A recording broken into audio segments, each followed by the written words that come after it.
What's up, guys? I have a 2008 Lincoln MKX here. Needs inner tie rods. I already banged out the passenger side.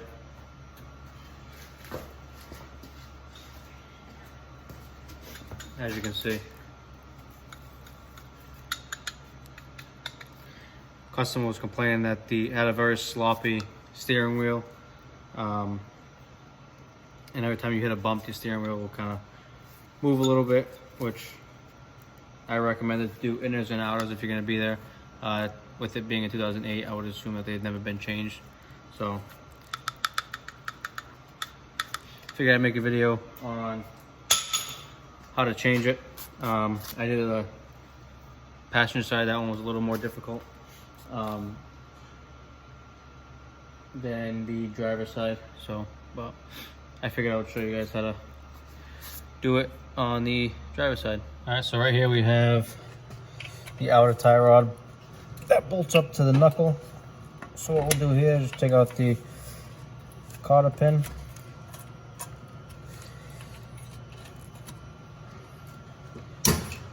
Grab an 18 mil for the outer crown nut.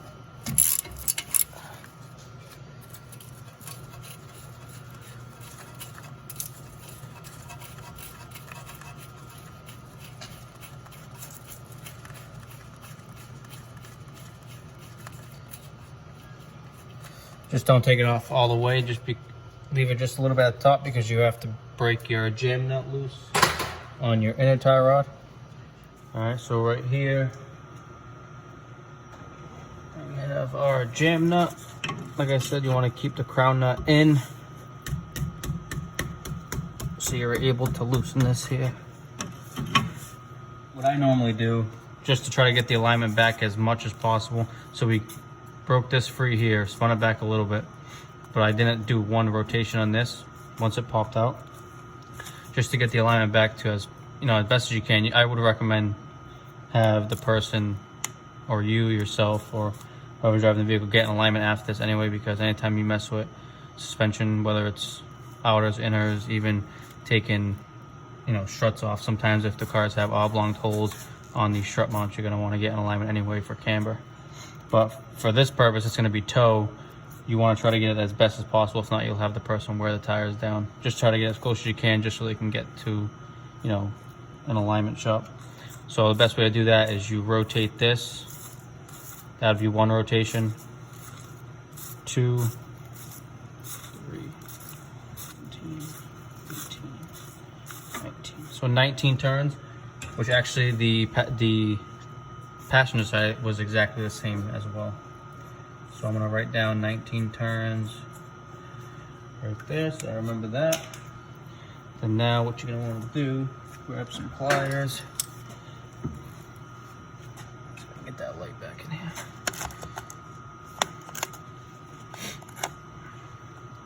Grab some pliers. Take off your clamp here. And then now also inside here, there's gonna be, this is a bit of the pain in the ass part.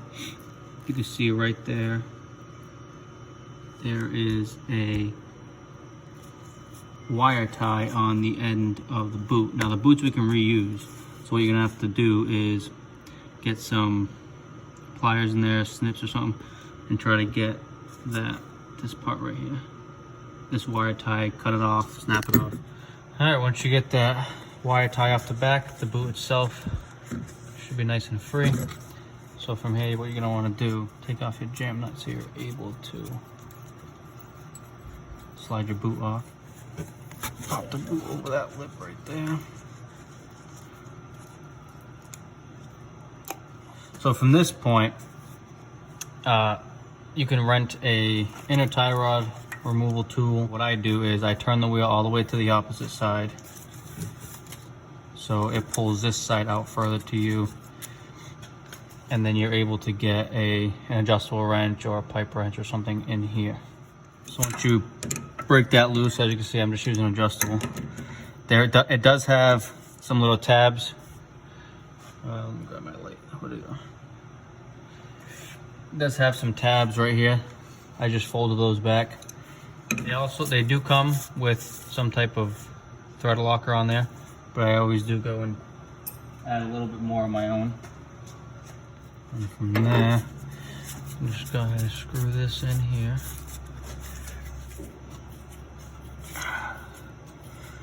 Now I can get this in as far as we can. All right, then at this point we're gonna get our boot back on. And I'll show you what I mean by using a zip tie as your inside clamp. Now the inside clamp doesn't have much stress on it, so that's why you can get away with using a zip tie. So just put it on there just enough to where it's over the lip, and then you're able to slide it in once you get it over. All right, now that we got that piece in there, I'll show you what it looks like. Focus is on the right thing here. See right there, once you get the zip tie in there, snip it nice and small, and you're good to go.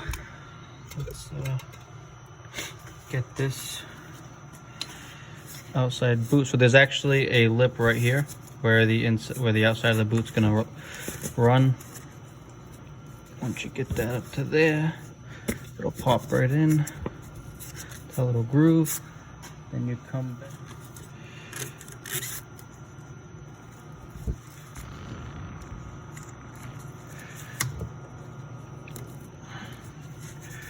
Right there.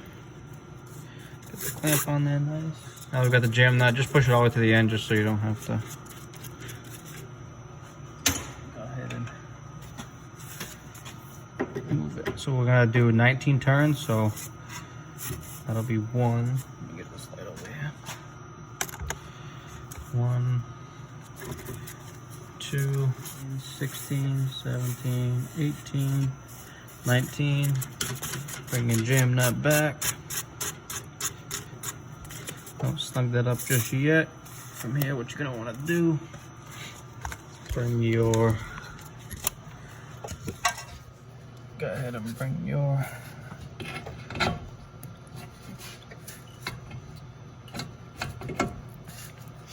outer into your knuckle. Come back with your crown nut. Grab your 18 wrench, which is right here.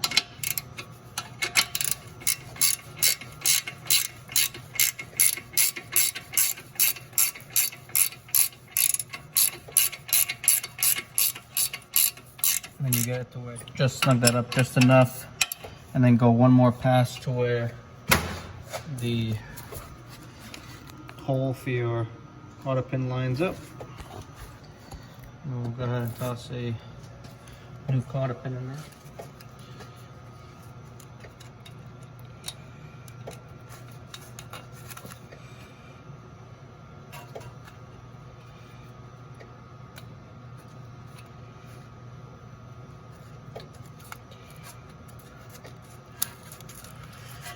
There you go.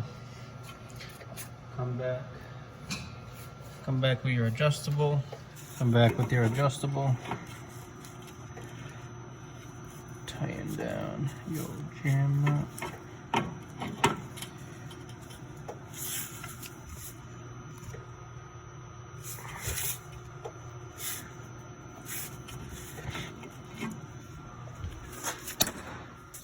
That's basically it. Tighten all that stuff up. Again, make sure you do all the torque specs. You can look that up. Pretty simple, not really a hard thing to do. Throw your tire back on, and again, get an alignment. Like I said, when you count the turns, all it does is try to get you as close back to where you used to be. Also, when you get your new inner tie rod and your older one, just make sure they line up. The red start the same length, because if they don't, then you count the turns isn't gonna do you any good, or it's probably the wrong part. But other than that, thought I'd make a quick video on this. Racing season's almost coming back, so we're gonna start working on those cars again. Peace.